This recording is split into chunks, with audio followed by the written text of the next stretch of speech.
Also, guten Morgen, meine Damen und Herren. Obwohl ich etwas Deutsch spreche, ich würde lieber auf Englisch meinen Vortrag halten. Erstens bin ich ein Schotte, zweitens habe ich mein Deutsch in Österreich gelernt.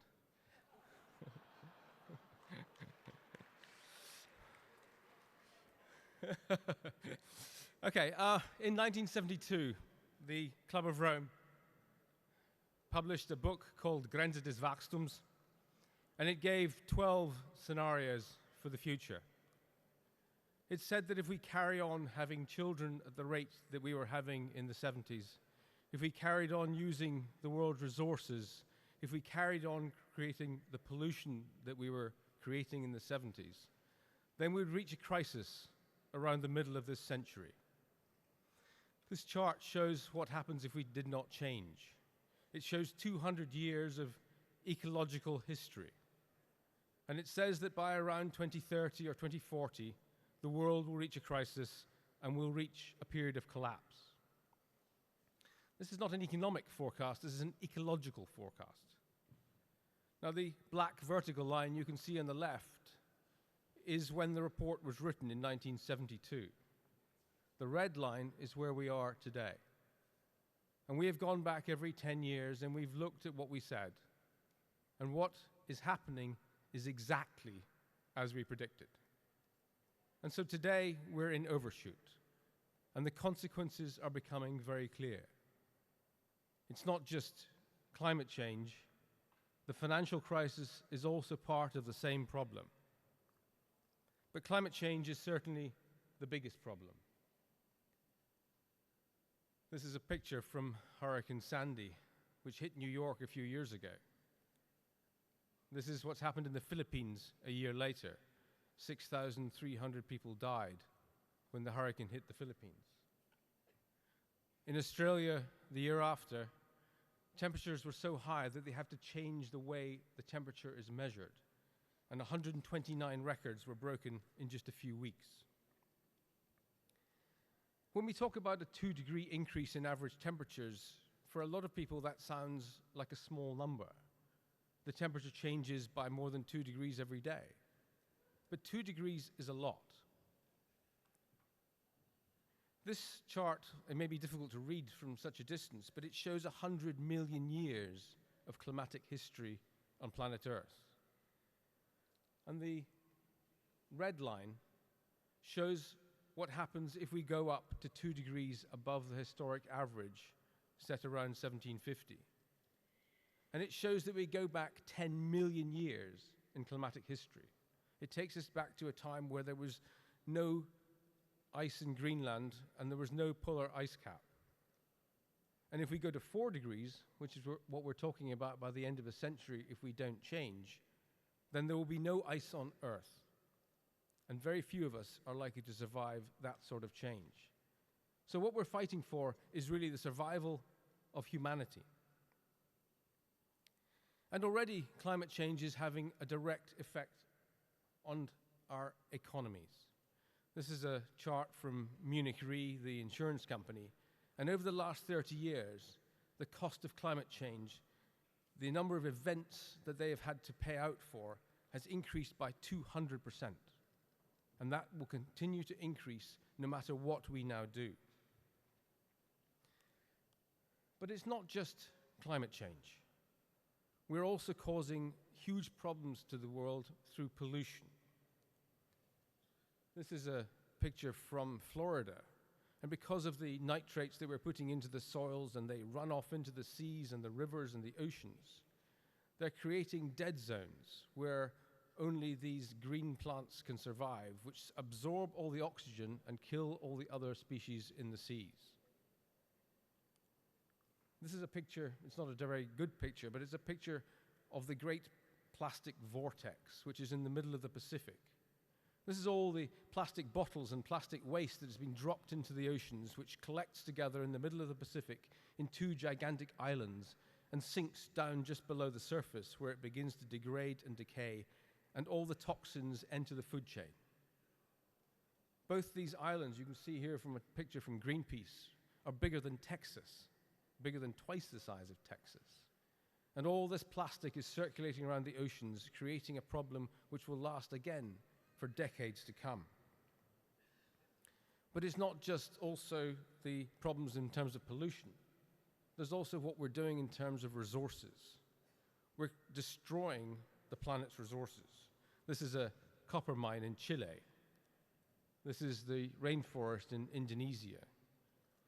And this is a picture from northern China, where they've chopped down so many of the trees that the desert is taking over and gradually moving into where people once lived. And this is a picture from the Murray-Darling Basin in Australia, where so much water has been run off to grow fruit and cotton that the water table has fallen to just 1% of the level that it should normally be. As well as resource destruction, we're destroying biodiversity around the world. In the last 30 years, between 1970 and 2010, there's been a 52% decline in total species around the world.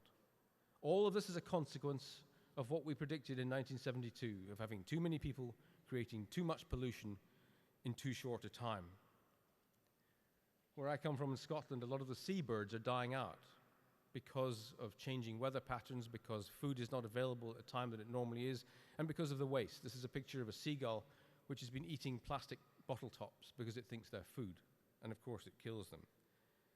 And this is a picture of the Aral Sea, which once was the fourth biggest sea in the world, but because we've diverted so much of the water, it's now down to a fraction of the size it once was, and boats are stranded far from the coast. Why do we not do anything about all these problems? Well, the main reason is because we are focused on the immediate problems. We're focused on the problems of unemployment and inequality and poverty. And we think that these problems are more important, and we think that economic growth will solve these problems, and it will not. This chart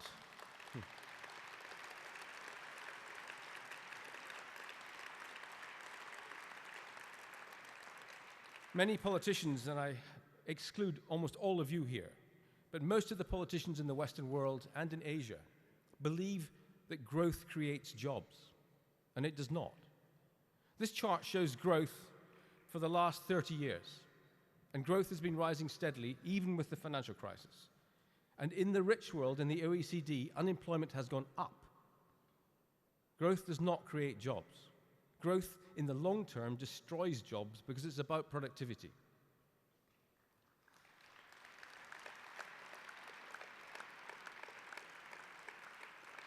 Nor does growth reduce inequality.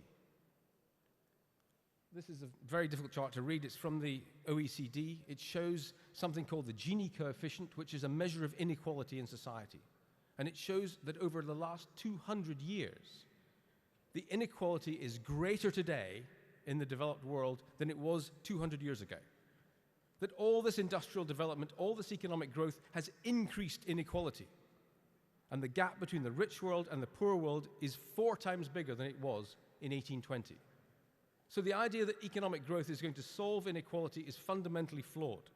Economic growth, the way our economies are currently planned, is designed to make the rich richer. It's designed to increase inequality.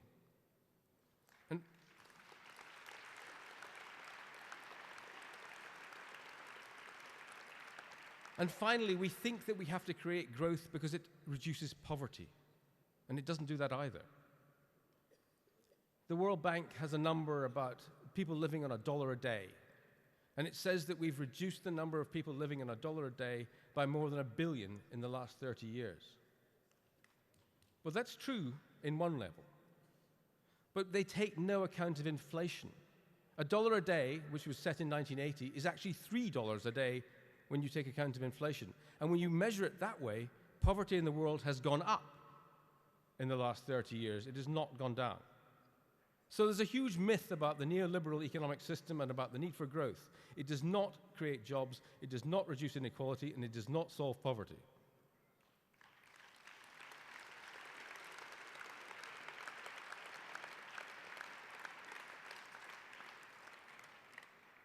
What do we need to do to fix this system?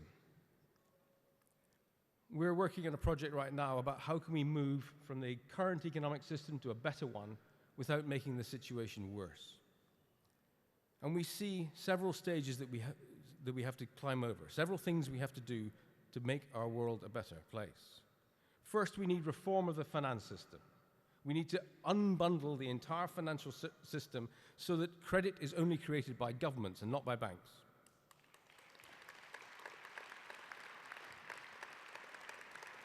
We need to encourage robotization, computerization, and mechanization, but not at the cost of jobs. We need to share work and ensure that everybody has an even and livable income, despite all the robotization that's to come. So we have to manage the process of robotization, not leave it in the hands of big corporations.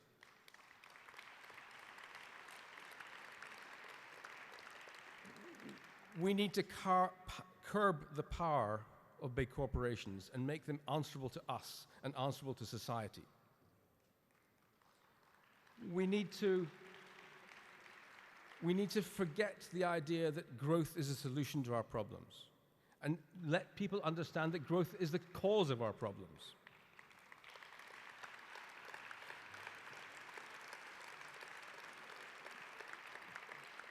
We need, as the Minister and other speakers have said, an energy vendor. We need to avoid this 2-degree rise in average temperatures. That is technically possible, but it means that the oil and fossil fuel industries have to be reformed radically in a very short period of time.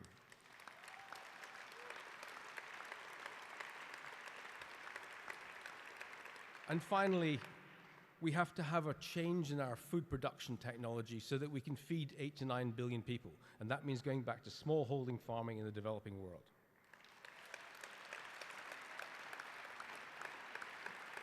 Finally then, and I know I'm speaking to an audience that understands this, but when I speak in places like the US and China, they simply do not understand what I'm saying.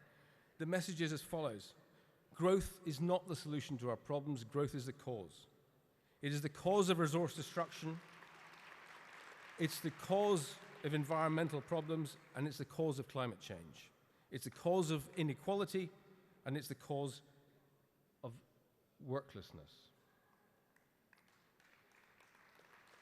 More growth will make these problems worse.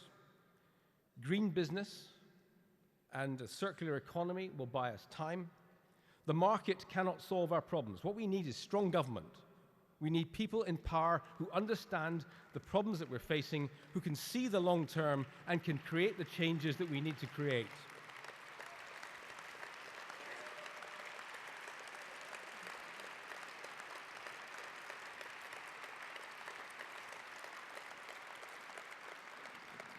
We need, in short, more people like you. Thank you very much for your attention. Thank you. Graeme Maxton, thank you very much.